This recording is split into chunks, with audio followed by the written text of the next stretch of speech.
for a dream sky. Rely on yourself and no way. Believe.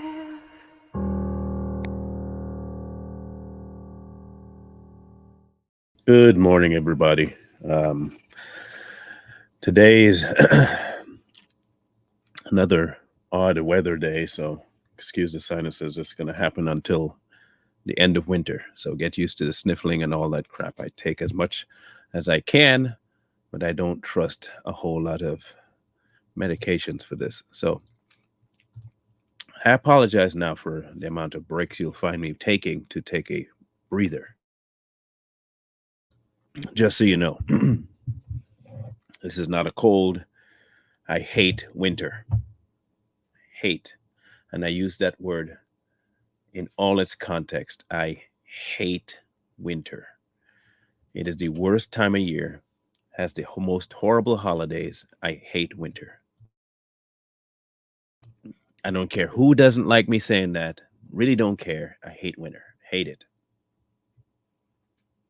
No, not even for the music. Nothing. Not for the food. Not for the drink. Nothing. Nothing about September to March makes any sense to me weather-wise. Okay.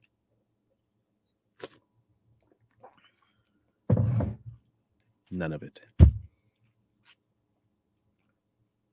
In any case, what we're going to start off with today is a brief little history lesson of sorts. And then we're going to get into something a little bit more straight talk related. Okay. First, some house cleaning issues. Apparently, there are still people that have issue. I don't know if you remember some time ago. Maybe it's not up anymore. That might have been my. That's an old video, really old video. Maybe I can still find it. I don't know. Let me see if I can. Because I think I want to find it so I can make sure people understand something. Because I have a suspicion that people don't necessarily like to listen. I don't know what exactly it is,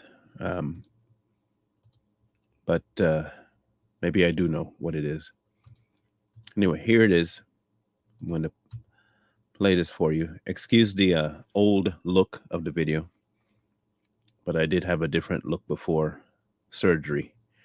So it wasn't plastic surgery per se, but it kind of was. So I did have a different look. So I apologize now for how this is going to look. Just saying. All right. But it's going to address one of the concerns before we continue with this topic, okay? So just listen to the first portion of this, okay? Because apparently it came back to roost. Good morning. I had black hair at one point. People didn't realize. So I was given some advice 2 days ago on my videos that I shouldn't drink my coffee or tea. I shouldn't touch my face and shouldn't look away from the camera and should look directly and talk to people. And I thought about it, and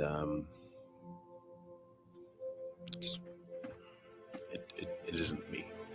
There you go. So there's the answer. It isn't me. I will take my time. I will formulate my thoughts. I'll wait for what to say. And that's just the way it's going to be.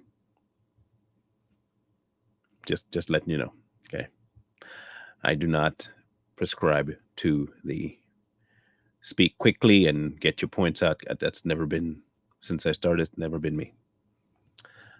Besides the fact that I am very careful so that what I say, I don't have to recall and say, I didn't mean to say that. What I say, I'm going to mean to say. So I take my time to say it.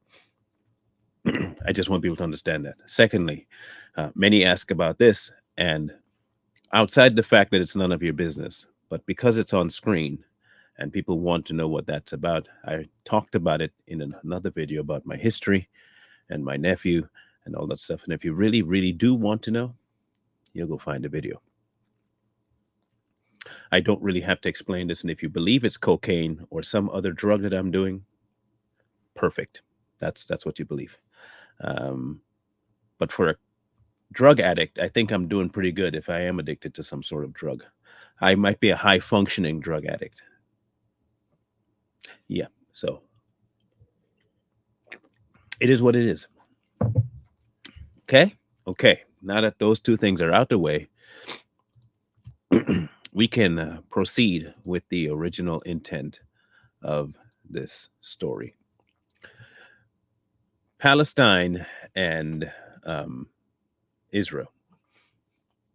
So we're going to look at two things, political history and end times. Okay. Which are the two things that are going on right now in terms of narrative. Everyone thinks it's some sort of national genocide that Israel is committing on Palestine, or Hamas is committing on Israel, and this conflict needs to be solved with a peace treaty. That's the political side. And then there are some that are telling you, oh, this is the end of times. It was forecast in the Bible, and blah blah blah blah blah blah blah blah blah. So we'll cover both aspects, okay? Because I have a completely different viewpoint about all of it. Just me. Okay, so this is a short little history. It's only about 4 minutes long. Take a listen, please. Okay. So you have a slight recollection of the history now. And if you were listening carefully, you'd heard a couple of things that may jump out at you. The initial conflict was indeed started by the Palestinian people because of the disagreement with the accords that they signed. At least their leaders did. Okay, so let's not pretend that this is some sort of a thing where Israel did something first and then Palestine retaliated. The first one to throw the shot was indeed the Palestinians. However, they were not the first ones to throw the blow then. They threw the blow back, way, way back. How far back? We are talking as far back as Goliath. We are talking about as far back as Goliath, because Palestine is indeed modern day Philistia. That's all it is. The Philistines were the ones that were constantly being a thorn in the side of God's people, until we remember that story of David coming in and, putting down their master fighter in Goliath. They have not stopped since. Okay, so let's just be looking at this from a political landscape. There has always been defeat in the Palestinian uprising. There's always been defeat and people coming against certain factions of Israel. I'm not going to say the Israel. The people of Israel themselves today are, as I'm going to show you, misdirected. But it's expected that this kind of clash happening now is going to continue until certain things take place. So outside of the political realm, we have a inability of the people who signed treaties to follow through on their statements about said treaties. And this goes for both sides. Neither the Palestinians nor the Israelis stand by the accords that they signed. They cannot. Here is why they cannot. The Philistines, and I'm going to call them now, I'm not going to call them Palestinians. The Philistines and Israel should not ever have a treaty. Do you remember? Now we're going to slip right into the spiritual side of things. Every time Israel did get some sort of a blessing, they immediately turned around and did something that was outside of the will of God. They have been notoriously a rebellious nation. That from the headship to an individual, they've always been rebellious against God. He has never asked them to mingle, mess with, join with, make treaties with a foreign power. Not once in any of Israel's history with God did he ever tell him to go out and make a treaty with a whole nother nation. But this is exactly what Israel started to do. So, how many times do you think Israel, throughout portions of the Old Testament, they got a blessing? We talked about this before. They got a blessing, they rebelled. They got a blessing, they did what was wrong on the side of God. They got a blessing, they did what was wrong on the side of God. Every time God moved in Israel, Israel moved away from God. I'm not saying every Israelite is a Jew, and I'm not saying every Jew is an Israelite, and I'm not saying any of them follow God anymore today. I'm sure there are tons of them that follow exactly what they're supposed to follow and are Jews indeed. Many are not, especially the ones in power right now, are not at all following after God. They're simply not. So, where does that leave us for end times? You have right now people calling for peace, for peace, for peace. And I keep asking why. Why is everyone thinking that peace has to come? And what exactly is peace? In man's eyes, peace is placating to one side or the other. Because if it were equal, if both sides were equal, they would literally just give the exact same proportion of land to each other. But they can't because they have different needs and wants from the land that's there to fit political agendas. So, right off the top, it's a political thing. So, when God promised Israel land, the promised land, because of Abraham, people today now say, well, see, this is the promised land and this is what God gave them. And so you can't take it from them no matter what. And people are coming to fight them and they have to retaliate. Here's the difference between Israel now and Israel then. Even in all of their rebellion,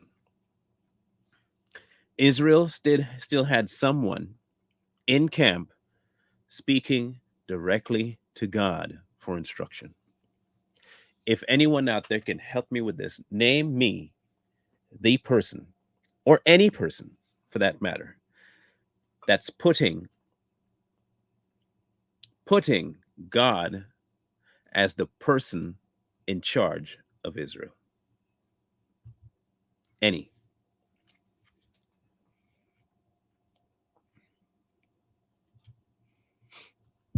Tell me. I bet you can't name one. And I mean, in any case, in any kind of situation, Orthodox Jew, some sort of a rabbi, anything that they consult before doing anything to do with man, since they say they're the people of God. Because I don't think you can find it.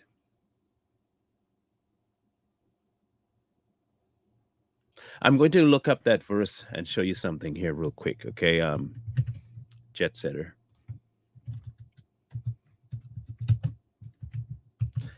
Let's do this. I want to make sure I show you something real quick.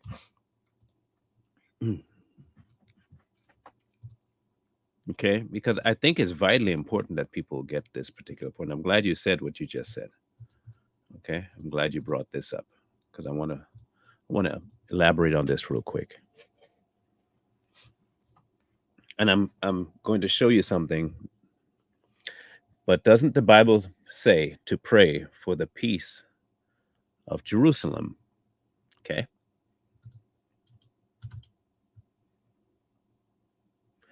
Let's find out what it actually says. Okay? Because like we say, pretext matters. I was glad when they said to me, "Let us go into the house of the Lord." Our feet had been standing within your gates, O Jerusalem. Jerusalem is built as a city that is compact together, where the tribes go up, the tribes of the Lord, to the testimony of Israel, to give thanks to the name of the Lord, for thrones are set there for judgment, and the thrones of the house of David. Pray for the peace of Jerusalem. May they prosper who love you. Peace be within your walls, prosperity within your palaces. For the sake of my brethren and companions, I will now say, peace be with you. Because of the house of the Lord our God, I will seek your good.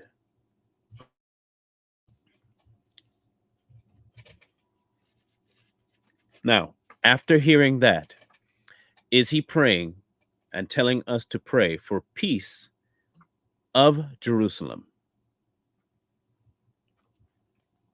And as we see, Jerusalem is mentioned there already, right? So it's been around for a while. We didn't need man to tell us, okay, now, Israel, you have Jerusalem. This entire thing is being mandated. That's something God already took care of. Man is mandating what land God already ordained to somebody. Why? Because God is no longer involved in this. He is no longer involved. The entire statement of Psalms 122, Jerusalem is built as a city that is compact together, where the tribes go up, the tribes of the Lord, to the testimony of Israel, to give thanks to the name of the Lord, for thrones are set there for judgment, the thrones of the house of David. Is that still the case?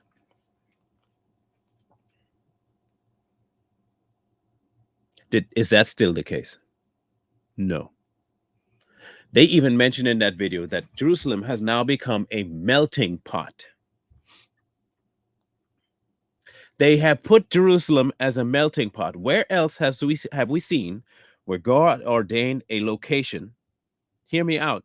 He ordained a location for him to dwell and for the nations to come worship, and people come in and make it a melting pot of mess. Where else have we seen that? And what was the reaction? Anyone can tell me where that correlation comes in, where we have something set apart, you don't abide by it, and the owner of the land decides we're not doing that anymore. Name one spot it happened. It's in the New Testament if you need help. It's in the New Testament. And many may not make that correlation, but I'll show you what I mean by it if you can answer me that question. No, not Babel.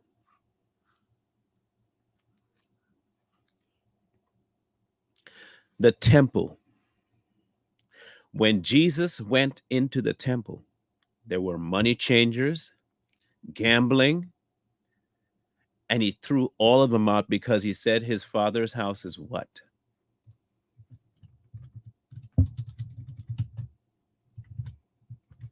What? What did he say?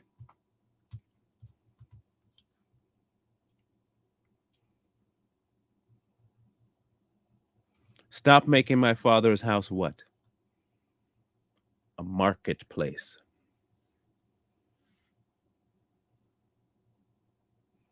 Everyone, let me read what it says here.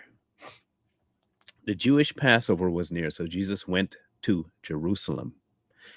Mind you, Jerusalem. And he found those who were selling cattle, sheep, and pigeons in the temple courtyard.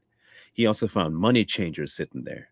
He made a whip from small ropes and threw everyone with their sheep and cattle out of the courtyard. He dumped the money changers' coins and knocked over the tables. He told those who sold pigeons, pick up your stuff and get out of here. Stop making my father's house a marketplace.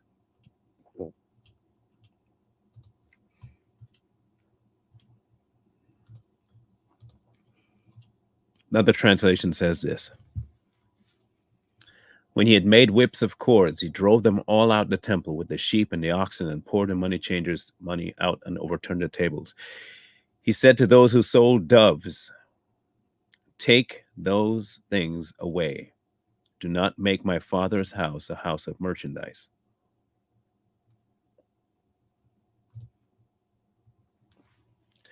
Exactly what's going on in Israel right now is a direct result of them defaming Jerusalem.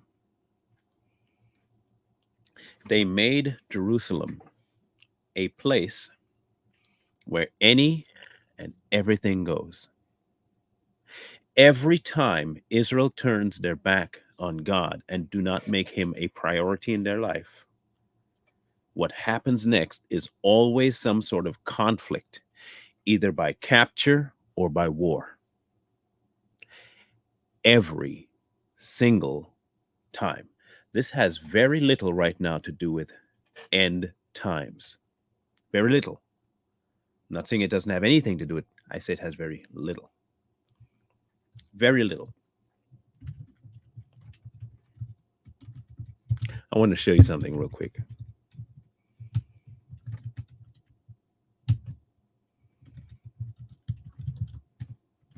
All right, let's read this real quick. I want to make sure I find it. Let's go the whole thing. We'll read the whole thing. I don't want that. I don't know why you guys keep giving me these ridiculous translations to work with. All right, let's read this one because I think this one will explain a whole lot more than I can because it's straight from the place that people should be watching and reading anyway, right? At least that's what we say. So let's read it. This is in Revelation chapter 17, okay? Then one of the seven angels who had the seven bowls came and talked with me, saying to me, "Come, I will show you the judgment of the great harlot who sits on many waters, with whom the kings of the earth committed fornication, and the inhabitants of the earth were made drunk with the wine of her fornication. So she carried me away in the spirit. So he carried me away in the spirit of the wilderness. And I saw a woman sitting on the scarlet beast, which was full of names of blasphemy, having 7 heads and 10 horns. The woman was arrayed in purple and scarlet, and adorned in gold and precious stones and pearls, having her head on a golden cup full of abominations and filthiness of her fornication. And on her head was written, Mystery, Babylon the Great, the mother of harlots and the abominations of the earth." People say that's America. That's not an emphasis. I don't care who that is. I just know that's happening too. So listen carefully. I saw the woman drunk with the blood of the saints, with the blood of the martyrs and Jesus. And when I saw her, I marveled with great amazement. The angel said to me, "Why did you marvel? I will tell you the mystery of the woman of the beast and that carries her, which has the 7 heads and 10 horns. The beast that you saw was and is not, and will the beast that you saw was and is not, and will ascend out of the bottomless pit and go to perdition." Meaning it was something, it's no longer here, but it will come back. "And those who dwell on the earth will marvel, whose names are not written in the book of life, the foundation of the world, when they see the beast that was and is not and is yet. Here is a mind of wisdom. The 7 heads of the 7 mountains are the 7 heads are 7 mountains on which the woman sits. There are also 7 kings. 5 have fallen, and one is, and the other one is yet to come. And when he comes, he must continue for a short time. The beast that was and is not is himself the 8th, and is of the 7, and is not, and is going to perdition. The 10 horns which you saw are 10 kings, who have received no kingdom yet, but they've received authority for 1 hour as kings with the beast. These are of one mind, and they will give their power and authority to the beast. These will make war with the Lamb, and the Lamb will overcome them, for he is Lord of lords and King of kings, and those who are with him are called, chosen, and faithful. Then he said to me, "The waters which you saw, which the harlot sits, are peoples, multitudes, nations, and tongues. And the 10 horns which you saw of the beast, these will hate the harlot, make her desolate and naked, eat flesh, and burn her with fire. For God has put it in their hearts to fulfill his purpose, to be of one mind, and to give their kingdom to the beast, until the words of God are fulfilled, and the woman whom saw the beast in great city and reigns over the kings of the earth." Okay? So, let's ask this question. In 13, right, what does it say? These are of one mind, and they will give their power and authority to the beast. This is where people take the whole idea of Israel making a treaty, signing on with the beast. So let's see where the end time prophecy comes in on this. Israel has been signing peace treaty after peace treaty after peace treaty after peace treaty after peace treaty. With who? Do you sincerely think that this is somehow a new phase?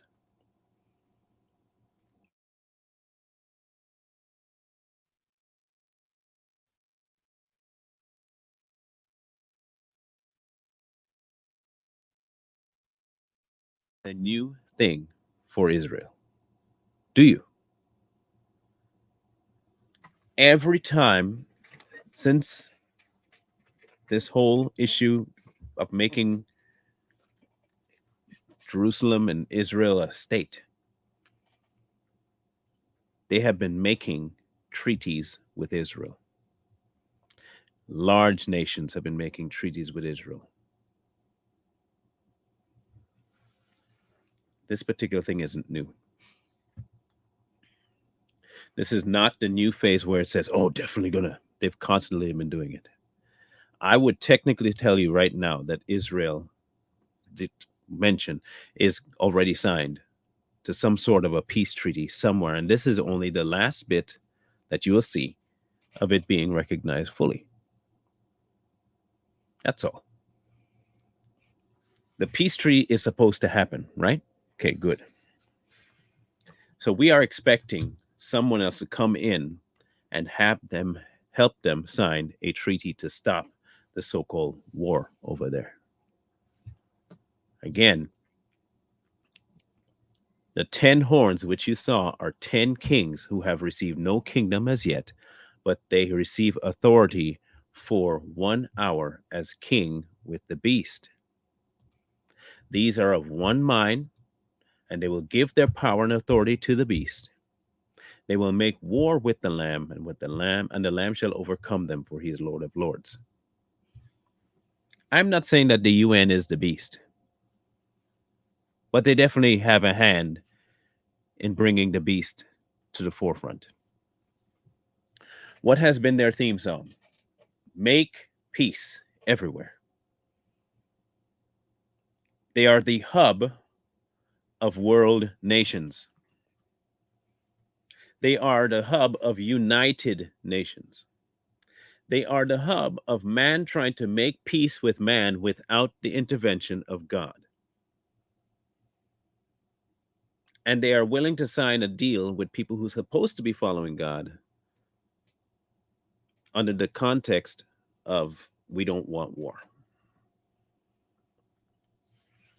On that point, you could easily say, okay, that's some end time prophecy, but the war itself has nothing to do with the prophecy.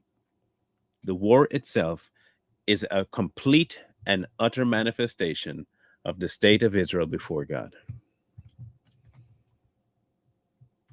Period.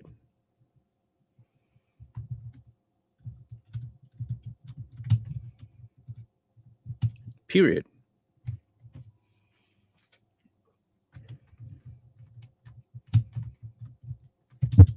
You remember sometime too when we talked about Joshua? Remember when we talked about Joshua? How when Joshua was going into battle, the precursor of battle, God told them very specifically, do not leave anything alive and do not take anything. Those were his words. What happened? Somebody took something, brought it into the camp, buried it. The next war they went into, they lost. Every time rebellion steps in with Israel, every time they go under. So why is it that now you see Israel going in a pathway that seems to be under violence, attacking? Everybody's now against Israel. You got select Jews that are standing up, and some of the other people are saying, I side with Israel. Nobody's saying they side with God. Nobody. But every time they disobey, God hands them over to a punishment every time.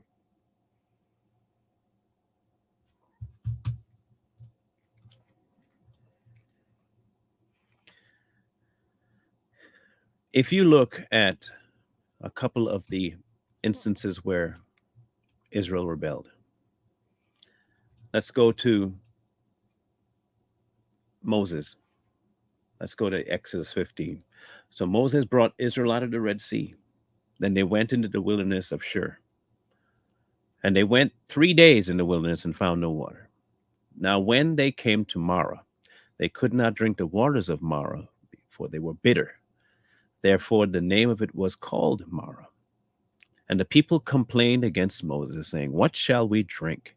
So he cried out to the Lord, and the Lord showed him a tree. And when he cast it into the waters was made sweet.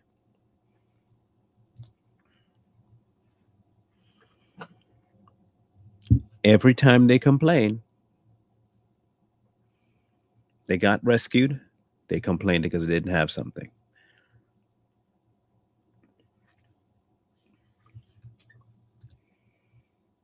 What about 14? Then they said to Moses, Exodus 14:11, "Because there are no graves in Egypt, have you taken us away to die in the wilderness? Why have you so dealt with us to bring us out of Egypt? Is this not the word you were told in Egypt, saying, 'Let us alone that we may serve the Egyptians'? For it would have been better for us to serve the Egyptians that we should die in the wilderness." Israel have always been willing to deal with man as opposed to God. And every time you hear of Israel in the news, they are constantly trying to make peace treaty to maintain some sort of human peace within their walls and outside their walls. Every time. It's no different now.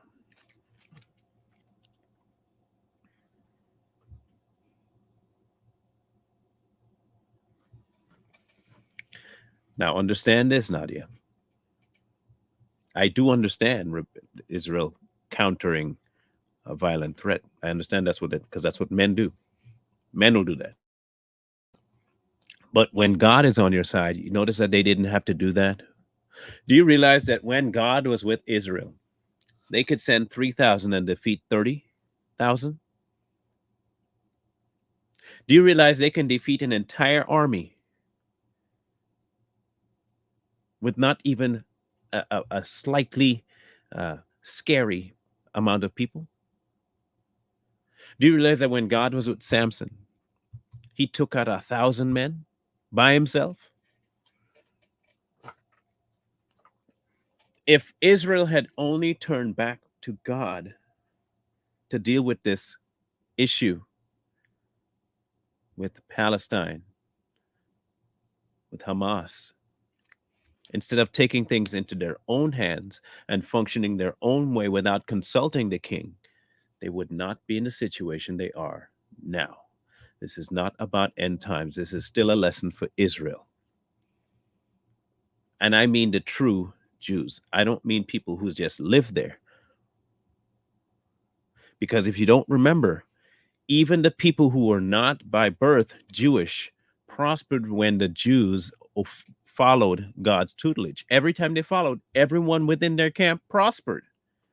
Anyone within their borders prospered.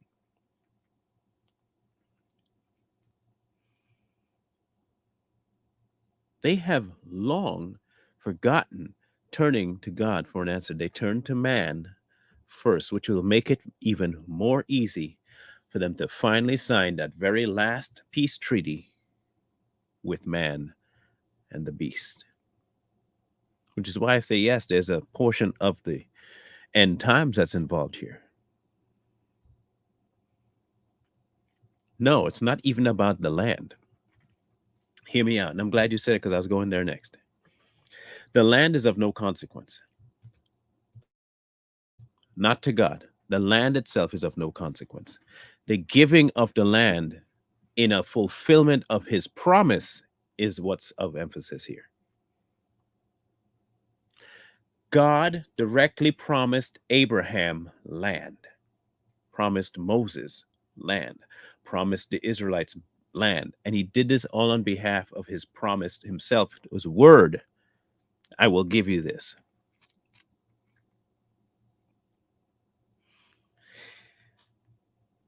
When he gave them this, he gave it to them, mind you, gave it.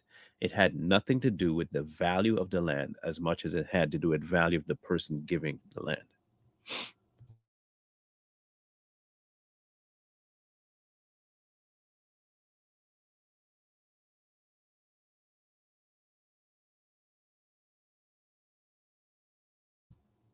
Why is that muted every time? The problem is that we want to do just like Israel. We want now. We want tangible. And we never look for him. We stop looking for him.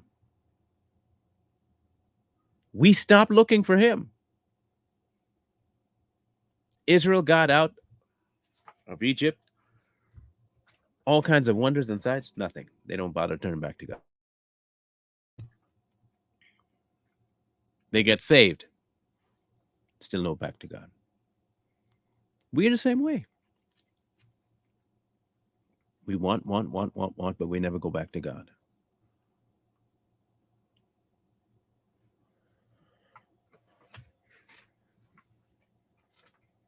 This conflict is a direct result of Israel not looking to God for the answer.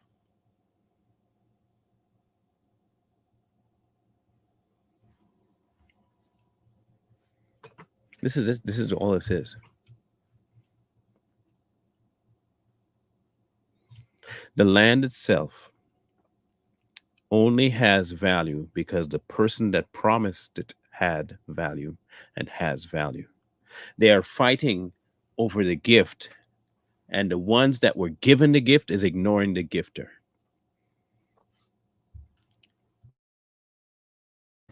The people of Palestine do not want anything to do with the God of Israel.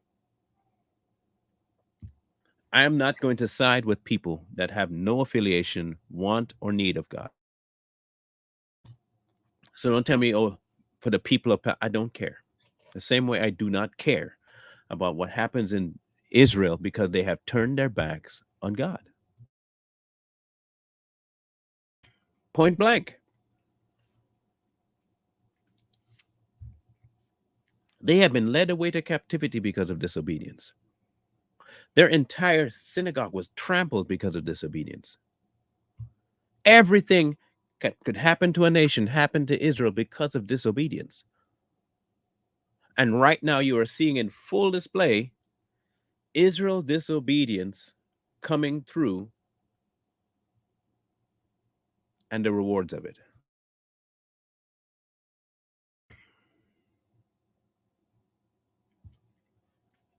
Do you remember him constantly bringing other warring nations to decimate Israel? Do you remember that?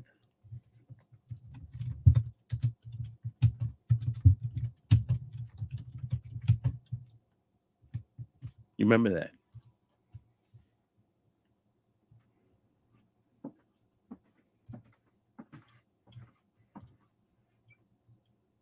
It's a very interesting thing that people forget that.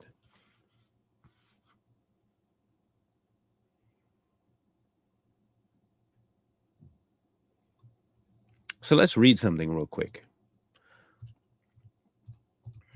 Let's see what kind of punishment could come to Israel for disobedience. Let's see how far God will go to punish the people that he says is his for disobeying and turning their backs on God. Let's see what he does. In Leviticus 26:14. But if you do not obey me, and you do not observe all my commandments, and if you despise my statutes, or if your souls abhors my judgments, so that you do not perform all my commandments, but break my covenant, I will also do this to you. I will even appoint terror over you, wasting disease and fever, which shall consume your eyes and cause the sorrow of your heart.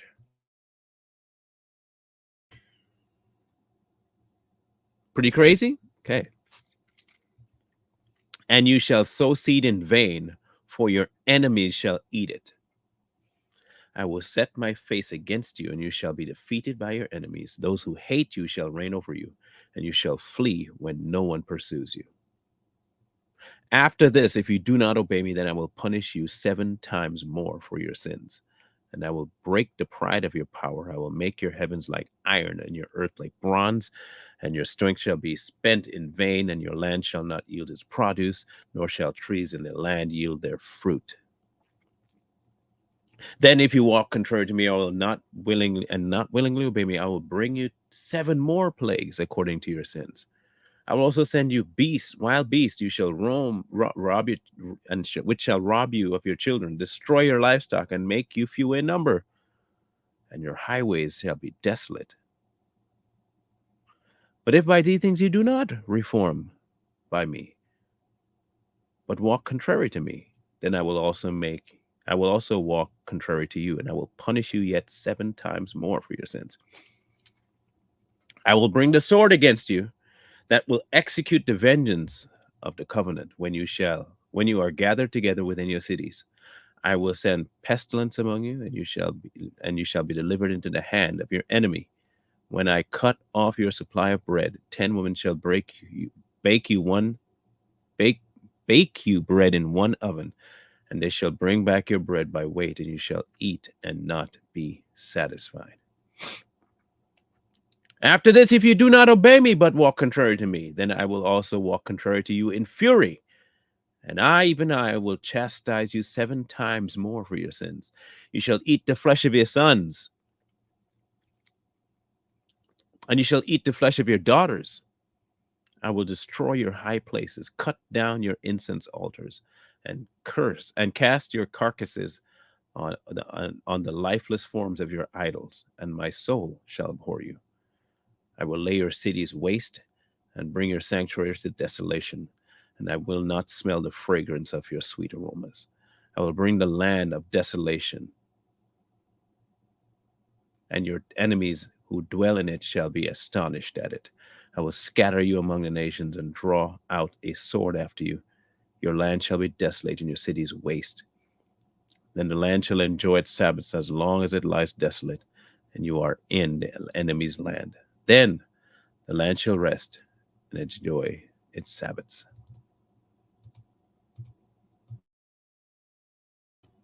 Do you realize how much Israel has done to bring those curses upon them? If you disobey, 7 times more. If you disobey, 7 times more. When you disobey, then even 7 times more. Then if you disobey again, 7 times more.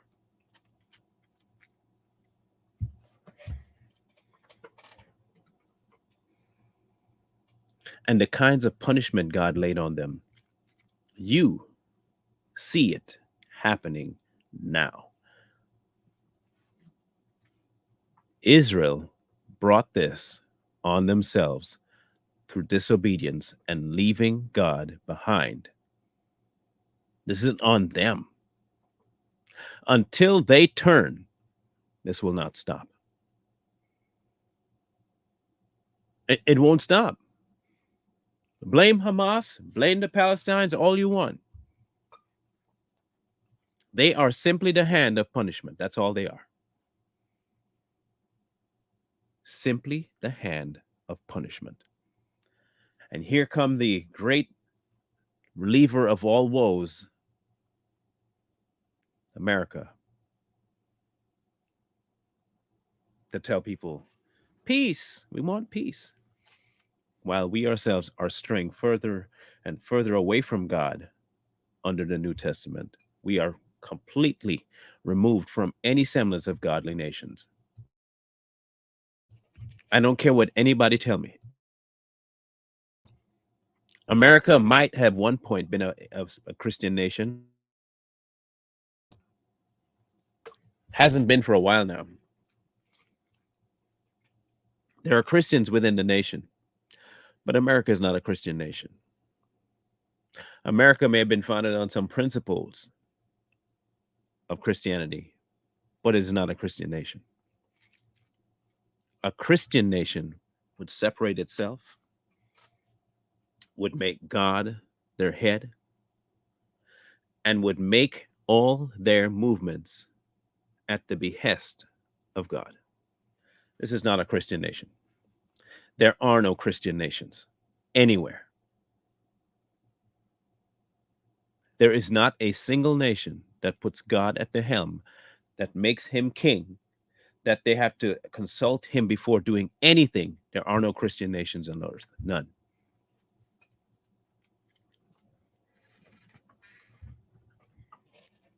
The people of America are just as perverse as Sodom and Gomorrah. The same thing with the peoples of Africa, just as perverse as Sodom and Gomorrah, but they have it in a different manner. They say they denounce homosexuality, but they do everything else. They commit every atrocious crime. Every nation on earth, not one, is a Christian one. Not one.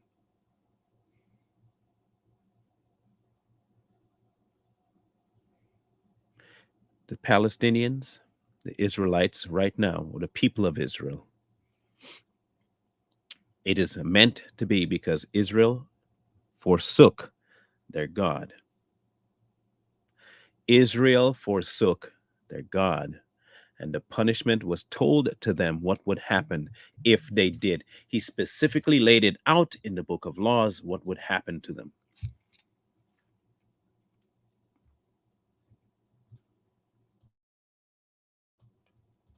So let's see what happened to them. As for those of you who are left, I will send faintness into their hearts in the land of their enemies. The sound of a shaken leaf will cause them to flee. They shall flee as though fleeing from a sword, and they shall fall when no one pursues. They shall stumble over one another, as it were before a sword when no one pursues, and you shall have no power to stand before your enemies. You shall perish among the nations, and the land of your enemies shall eat you up. And those of you who are left shall waste away in their iniquity in your enemies' lands, also in their fatherless iniquities, which are with them, they shall waste away. But if they confess their iniquity and the iniquity of their fathers and their unfaithfulness in which they were unfaithful to me, and that they have also walked contrary to me, and that I have also walked contrary to them, and brought them into the land of their enemies, in their uncircumcised hearts are humbled, and they accept their guilt, then I will remember my covenant with Jacob, and my covenant with Isaac, and my covenant with Abraham, and I will remember the land. Y'all want to see what peace would look like. The land shall also be left empty by them, and will enjoy its Sabbaths where it lies, desolate without them. They will accept their guilt because they despise my judgment, and because their soul abhorred my statutes. Yet for all that, when they are in the land of their enemies, I will not cast them away, nor shall I abhor them, to utterly destroy them and break my covenant with them, for I am the Lord their God. But for their sake I will remember the covenant of their ancestors, whom I brought out of the land of Egypt, in the sight of the nations, that I might be their God. I am the Lord. There is a but. Peace treaties between man and Israel will not work, was never meant to work. You are laying with Babylon, you're laying with the harlot, you're laying with everybody, you're making treaties with everybody but God, but honoring that treaty with God.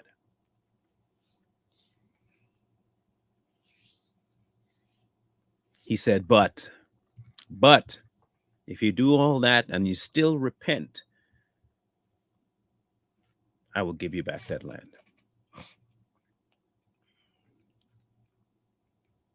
He says, I will remember the land. The land itself isn't the prize, not the minerals, not the content of the soil, not the location of it, not the strategic military positioning. None of that matters to God. The fulfillment of his promise to Abraham is what matters to God. The fulfillment of that promise is based on the obedience of Israel. They cannot get that land for any purpose whatsoever if they ignore God. They will constantly be at war. People will constantly try to attack them because they have disobeyed. Period. This is Israel's doing. Somebody brought something into the house and buried it. Somebody complained to God. Somebody turned their back on God. They all did something rebellious to bring this upon themselves.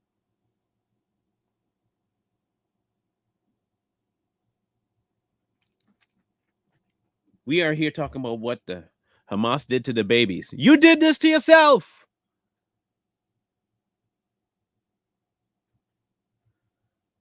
You did this to yourself.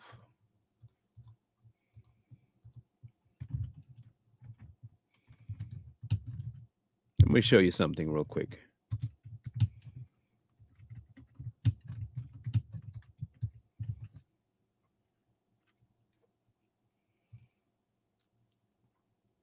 You guys know Ben Shapiro, right?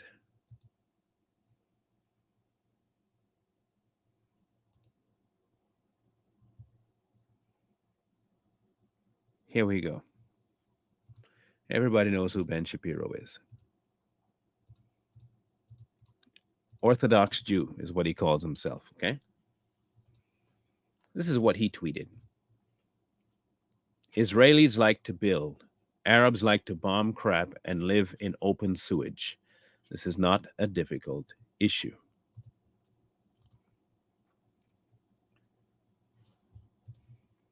The constant disobedience of all things God has brought Israel to this point. Period.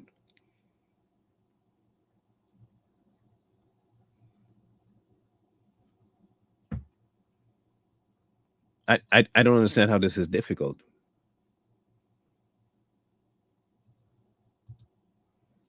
We want to act as though this is something so out of the ordinary. Mind you, he's supposed to be a Orthodox Jew. He says this too. Let me see if I can find the right statement, because they don't want you to hear the whole thing. Here we go. He says, if Israel goes through a decades-long legal process to adjudicate whether families who have been illegally squatting in Jewish-owned homes ought to be evicted, Fatah and Hamas proceed to riot, actively aid terror attacks and fire rockets, the international community blames Israel. Yeah, as they should blame Israel. Israel is to blame. Not for the reasons that the international community gives. Israel is to blame, just like Jonah was to blame for the storm. Israel is to blame the same way Jonah was blamed for the storm. Disobedience brought them here. They took the way of man over the way of God. And he promised them that their babies would be harmed. He promised them that their future generation would be destroyed. He promised this destruction on Israel if they did not obey.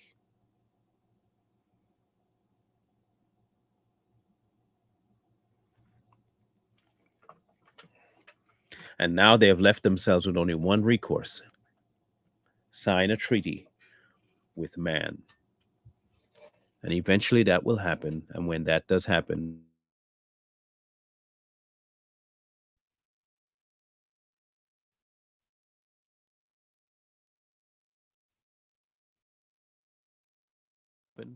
to the point of Israel signing over all sovereignty for the sake of peace, then we can have a talk about the end of times.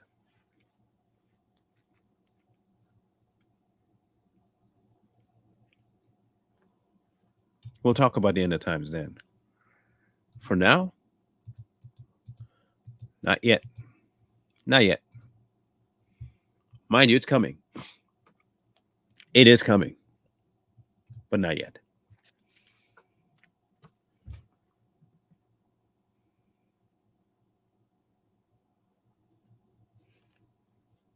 No amount of money, no amount of penning, no amount of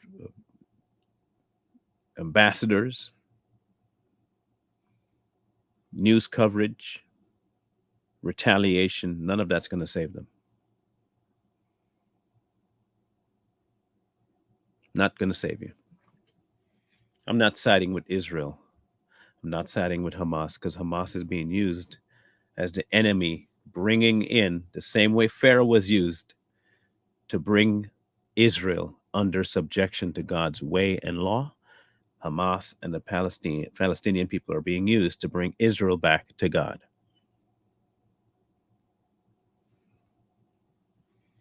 This is not at all political when it comes to the real crux of the issue here. All their political problems will go away if they just turn to God. It will just go away. He said it would. God told them it would go away. Turn around, turn to me, admit you were doing wrong, admit that you left me, admit that you broke the covenant. Just admit those things and turn. Watch, see what I do.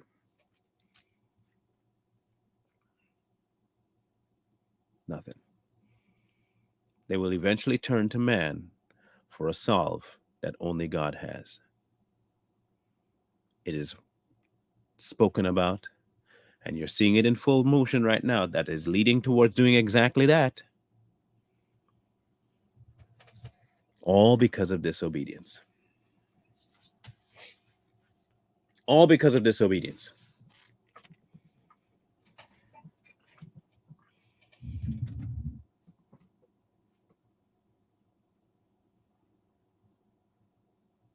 So put up your Israeli flags, fly your star, do whatever you want to do. Why don't people pray? I know people are praying for peace in Israel. And they're praying for the people of Israel and the loss of children. They're praying for all of that. Is that what you should be praying for, though? Let me ask you guys a question. Is that what he told you to pray for? He told you to pray for the children, for their punishment, for somehow to be less? So you're telling God, I'm going to pray to you to undo your punishment, which you told them would happen if they disobeyed? Do you see how asinine your prayers are now? Do you see how dumb you look praying for this? You want to go pray for Israel in their rebellion to not get the punishment that they were told they were going to get because of their rebellion. And you expect God to say, you know what? Yeah, you're praying for peace. I'm going to just give them peace. And then when man signs a peace treaty, you say, see, God answered my prayer. He didn't answer anything. Why do you think it keeps falling apart?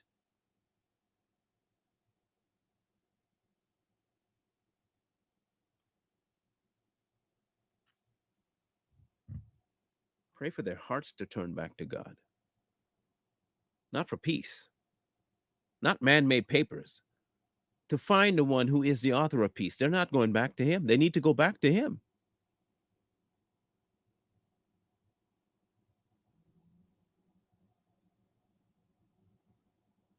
Go back. No, educate me, Jamie. Educate me. Educate me with your 5 head. Educate me as to what I don't know.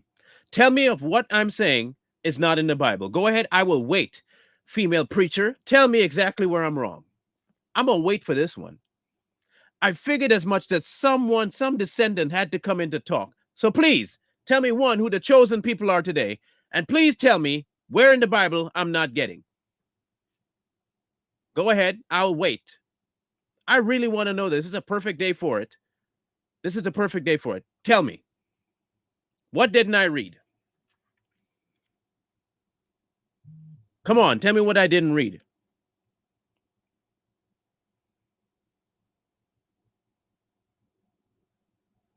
No. You open that boca. So talk. You got enough balls to show the 5 foreheads that you got on. Tell me, where in the Bible am I wrong? You told me to read. I'm showing you from the Bible where I read. Tell me where I'm wrong.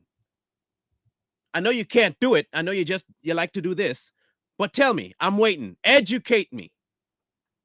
Educate me. Please educate me. Go ahead. I'll wait.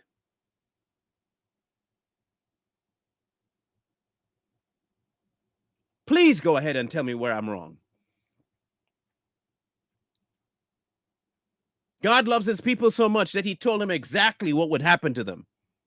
Just read it to you from the God you say you follow, from his book that you say you read. I just read to you from the book you say I should be reading. So come on, Jamie, please tell me, where should I be reading from? What other book?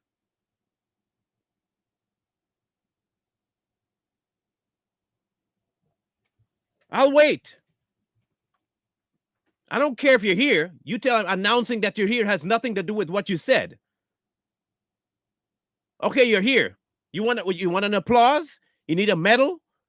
You want some commendation because you can watch a TV screen? Are you now learning how to use a phone? You need some applause for that? Okay, here. Good girl. You know how to use a phone. Good girl. You know how to use a TV. Wow, YouTube isn't a stranger to you. So you're here. Good for you.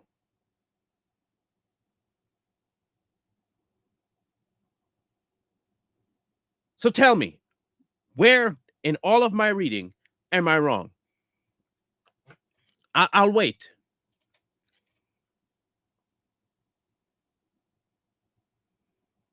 I'll wait. Take all the time you need to write a massive paragraph. I'll read the entire thing. I will read your entire paragraph. Make sure you list everything where I'm wrong so I can read it all out.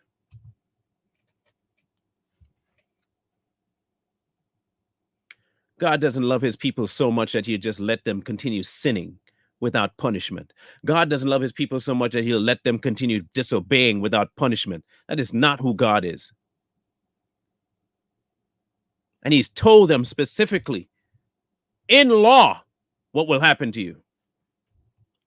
Show me where, Fivehead. Show me. Show me. Show me where I made God a liar. You could do all this all day long and tell me what you think I did without proof. So tell me, where did I make God a liar? Show me. Show me. I'm still waiting for you to drop the so-called Bible you said I should be reading. You haven't dropped one Bible verse yet. You told me I should read. Show me where I should read.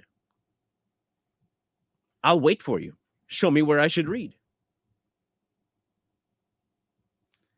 Show me where.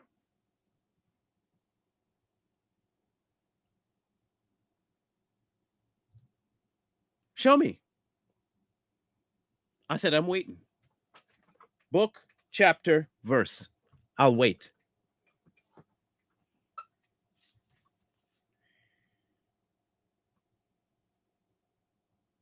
Go ahead. I see you have all kinds of time to say something, but you have no idea what you're saying and have no way to back it up. So please back it up. Back it up. I'll wait for you to back it up. Book, chapter, verse, context. Waiting for you. You see how dumb people are? And Jamie, you're a stupid individual. And I will say that for the depths of my heart. You are one of the dumbest human beings on earth. Where did I ever say to stop praying for Israel? I really want to hear what I said stop praying for Israel? That's what I said? You deaf, mute moron? This is what I said? I said that. I said stop praying for Israel.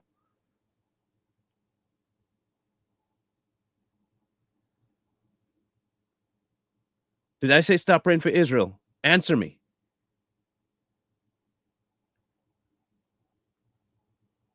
Did I say stop praying for Israel?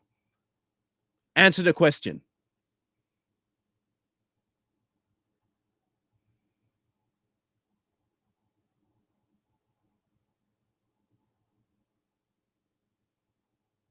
I'm betting you don't have an answer. Where did I say stop praying for Israel?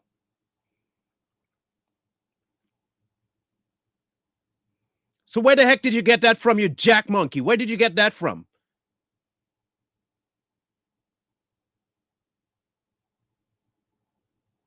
I'm going to keep calling you names because you are the epitome of stupid. It's idiots like you that read the Bible and have no concept about who you're reading about. You just see some words, it fits your narrative, and you'd go with it. Yeah, please play it back for me where I said, don't pray for Israel. Please. Go look at the video, roll it back, find the marker where I said that, and send it to me. Please.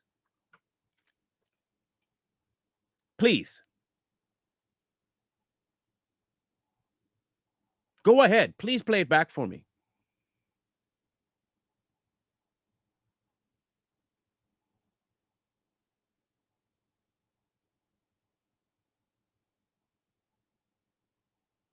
It's people like this, and they look exactly like this every time they open their mouth. It's always the ones that look like this, smug, ridiculous. They never listen. Quick to speak, slow to listen. Quick to speak, slow to listen.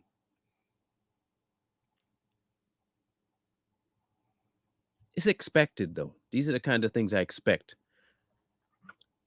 This is the kind of stuff people want to say, I don't care what happens to Israel because it's not for me to care. They don't care. Where in the, not me saying I don't care what happens to Israel, is me saying don't remember, you lied. You're the one that needs to go repent now. You lied. You said, I said, don't pray for Israel. Then you said you have proof. Now you come, I said I didn't care. Where did I say don't pray for Israel, you lying crap bag? Where did I say that? Where did I say do not pray for Israel? Don't change what I said now. Don't try and move the goalpost. When did I say do not pray for Israel? I will wait for your lying tongue to catch up with you. When did I say that?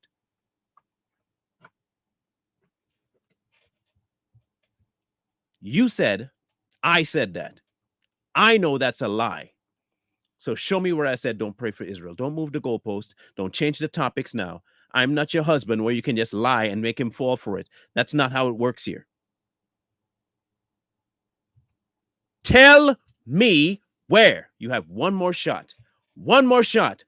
You said, no, you didn't say, I said not to pray for him? So now you're going to double down on two lies? You're trying to tell me you never said, I said, don't pray for Israel.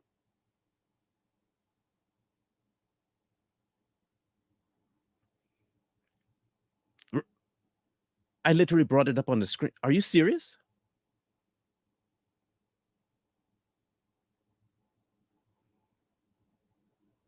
Wow. All right, Fivehead, you're out of here.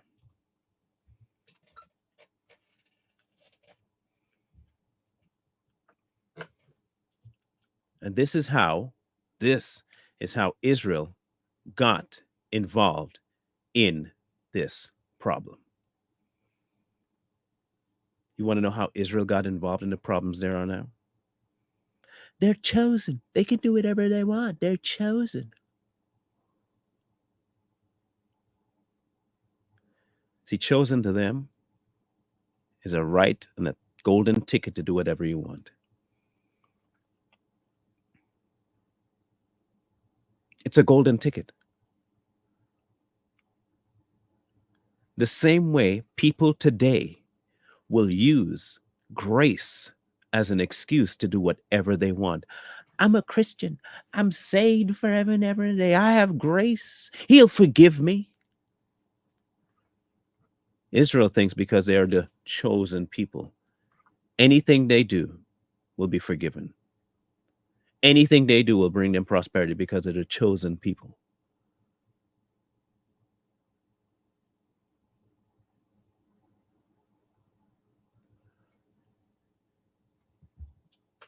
Right?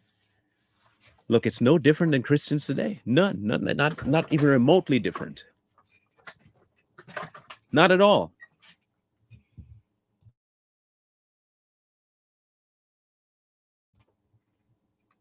Every human on this planet will have to answer to God. The people of Israel, however, will have to answer in spades because of their covenant with Him. The Christian will have to answer in spades because of their covenant with Him. There is a very much larger difference of judgment coming towards us, the same way there's a difference of judgment coming to teachers. The ones who teach something antithetical of God. And if somebody can come and show me where I have done that, I'll be happy to repent. The people calling themselves Israel today, whoever that is, have turned their back on God. Period. And He has given them in the law what would happen to them because they were of the Jewish nation if they turn their back. He kept doing it, and He said specifically, if you just turn back, just turn back. That's all I want you to do is turn back.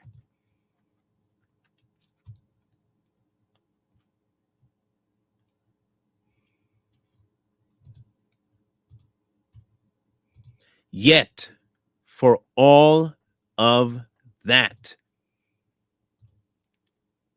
when they are in the land of their enemies, I will not cast them away, nor shall I abhor them to utterly destroy them and break my covenant with them, for I am the Lord. What? Yet for all the crap they did, if they would what?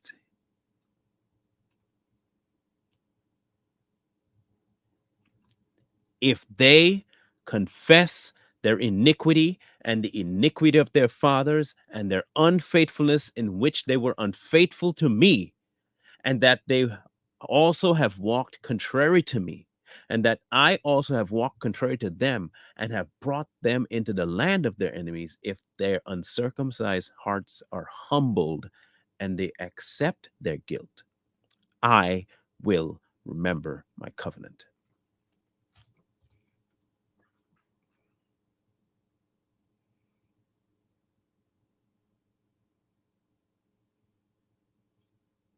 Every time we rebel, you encounter problems. When you turn, you find peace. Because the peace is not in the circumstance, the peace is in your gaze. Peter, everything in the book has some sort of application to extremely normal everyday life. Waves were there, the storm didn't stop, none of that changed. The only difference between Peter rising and sinking on that water was him taking his gaze off of Jesus. The only reason a storm showed up with Jonah was because he disobeyed God. Every time demise fell on Israel, it was because they turned their back on God.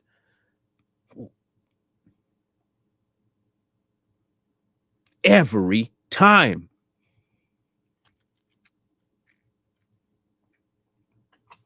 Every time. Without fail. When Israel makes this about a political conflict, they will fail. When they try to sign a treaty with man, they will fail. When they do everything in their power to not go back to their master, they will fail. And it was promised to them, it was guaranteed to them. And I don't care how many people say they want to stand with Israel. You cannot afford to stand with Israel in their rebellion. You are doing the exact bidding of the devil. I don't care if you consider me an anti-Semite, a hateful bigot, whatever term you want to use. I will not stand with Israel as long as it rebels. The same way I will not stand with America as long as it rebels. I will not. I would love to see America restored to a rightful standing before God. I would love that. Nothing more. Can't do it now, though. It's not a Christian nation. I appeal to the Christians within the nation. I will do that.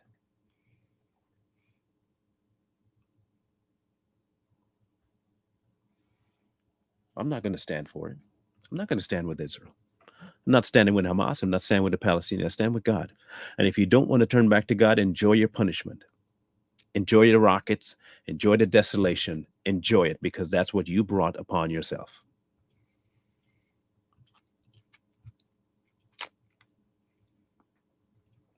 You brought this upon yourself.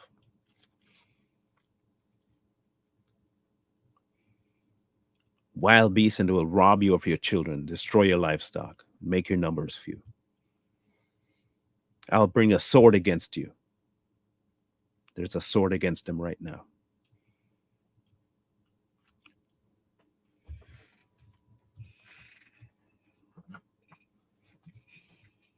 There's a sword against Israel right now. You want to pray for Israel, for peace in the Middle East? Well, go ahead and pray against God.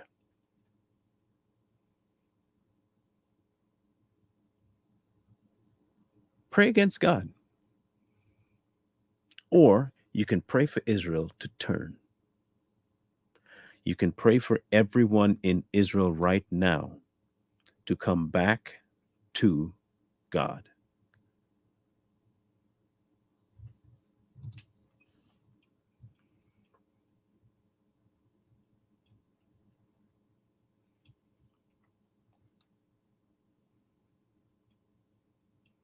It's insane to me that you can read this, show it to people, and they still refuse to understand that God is holy. God is holy. He is justice. He is right standing. He will not just stand idly by with the rebellious and bless them. He has never done that. Not one time in the entirety of the good book has God ever stood with iniquity and blessed it. Not once. But because this is Israel, God's chosen people, he will let anything slide. He put them in the wilderness for 40 years for the rebellion. He put them to the sword for rebellion.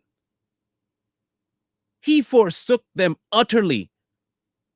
He had them imprisoned for disobedience. He's not going to stand by and just let them be.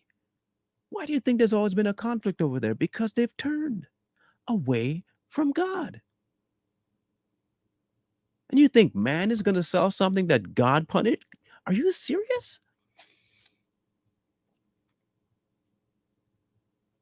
You think man's just going to step in and say, God, you got it wrong.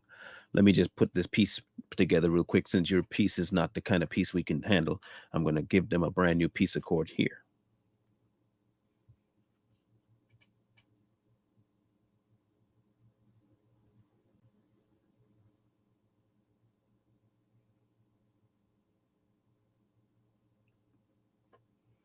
Y'all can stand with Israel all you want. Feel free. But I'm not going to stand against God. I'm not. I'm definitely not going to stand for the Palestinians. No, definitely not going to stand for Hamas. Forget them. They are a punishing tool used by God on Israel. So no, I do not care about them. I don't. I don't. That's like saying I'm going to care about the Philistines. When the Philistines have put themselves in direct line to be opposed to God. The same way I wouldn't have prayed for the Egyptians. God appealed to the Egyptians. What happened? Nothing. They didn't turn. He didn't tell Moses to go pray with Pharaoh. He didn't go tell Moses, pray that Pharaoh turns. He didn't tell him that. When people have set their minds against God, you have to follow suit, set against them. I don't mean fight, and I don't mean beat, and I don't mean destroy. I mean you turn away. Nothing to do with them. Nothing. I don't have a dog in the fight. The same way Israel put themselves there, the same way the heathen will put themselves there.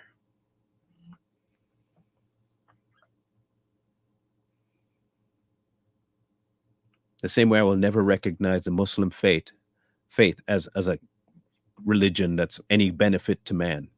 It's a man-made perverted religion that has nothing to do with God. The exact same way right now, Israel has turned their back on God.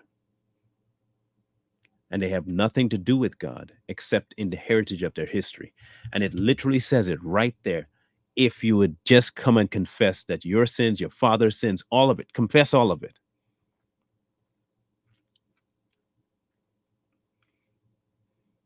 We'll be fine.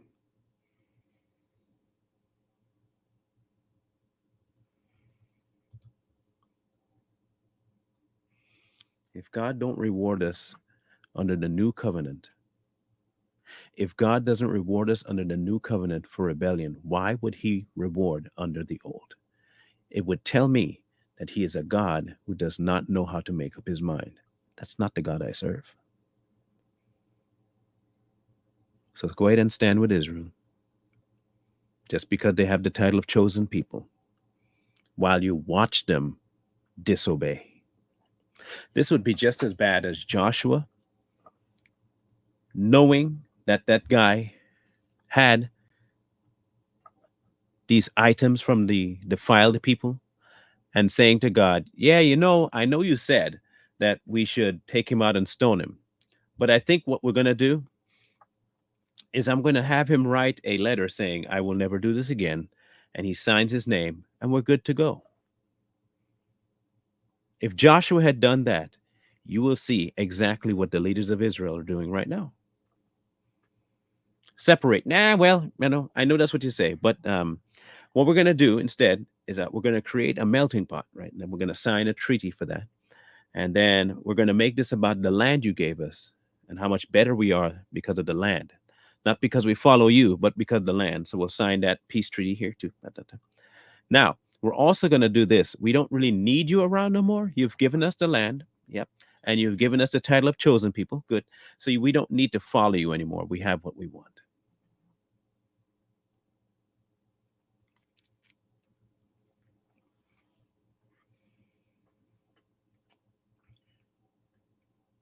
Y'all don't want to look at this from a religious point of view? Good, don't. That's not what we want to look at it. You want to look at this from a political point of view? Fine, feel free, but it's not what it should be looking at it. This is a spiritual war.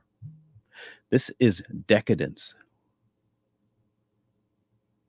This is Israel not coming before their God and repenting.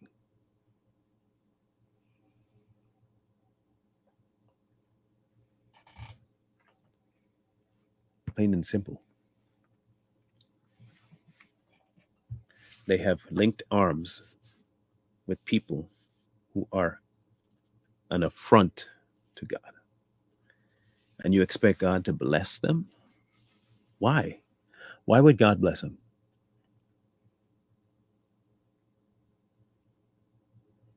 So I do not stand with Israel.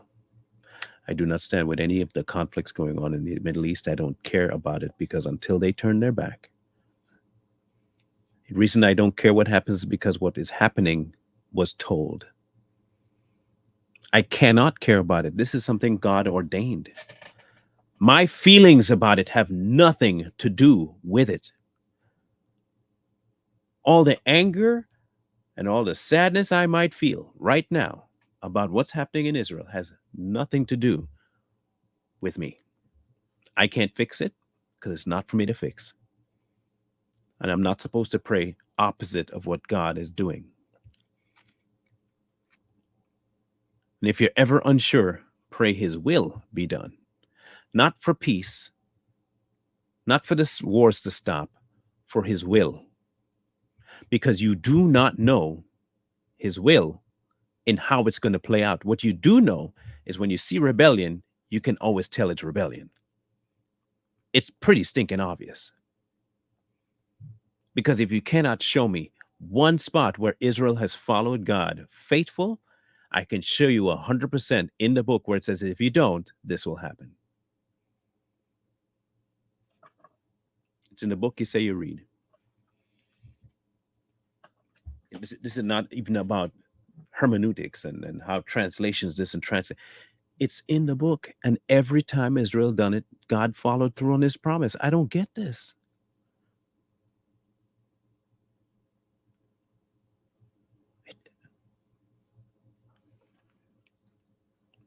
And Christians, don't worry, your time is coming. Your time is coming too. All these treaties you're making with man right now, your chicken is coming home to roost here in a bit. You'll get your chance at this too.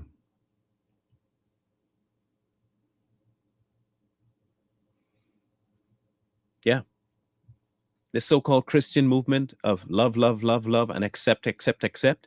Don't worry. You want to know why you're viewed the way you are? Because you're not following God. But don't worry. Your uppins is coming too. Your diversions and your deflecting from God's will is coming soon. All of it's coming back to you. Don't worry. You think what's going on in Israel is, just for them. No, no, no. Christians have their turn coming too.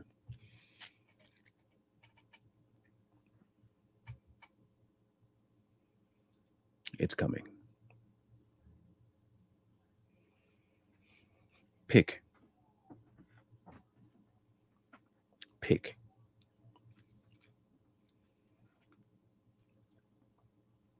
I know we went longer today, but this thing has to be fleshed out for people. And even with it being fleshed out, people don't want to listen.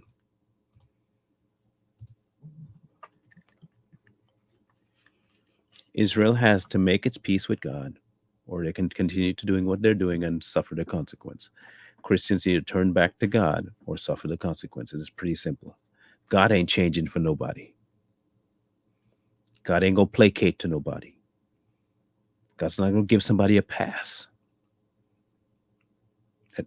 No. Everyone suffers according to their actions. It's built in. I don't have a topic for Monday, but as usual, if he has one, he'll drop it, right?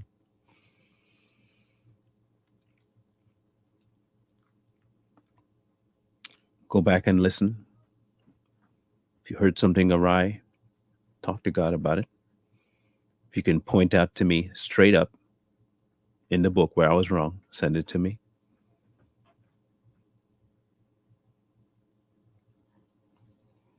Choose. Savage Patriots will be on today. Do not forget that we will be on today. Might touch on a few things that we normally don't.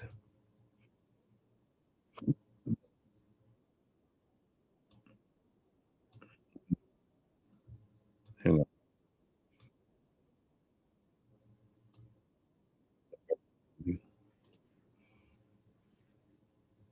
Hang on 1 second.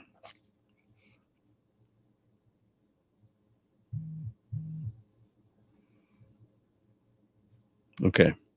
So today is the Chicago stuff, so don't forget that on Savage Patriots.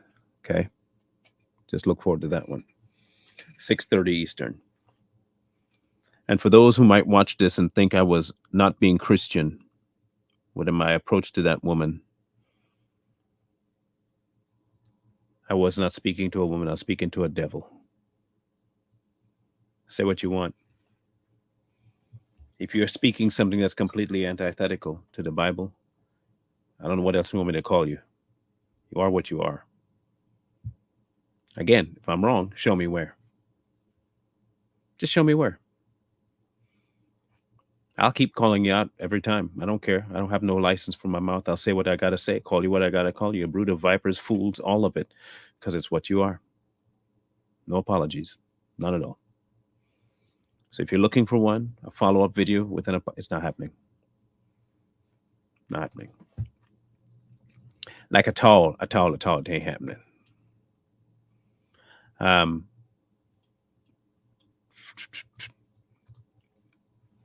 For those who are still or needing information still about how to help what's going on here, down below, PayPal, Cash App, share the video as much as you can. That also helps a lot, and it doesn't cost you anything.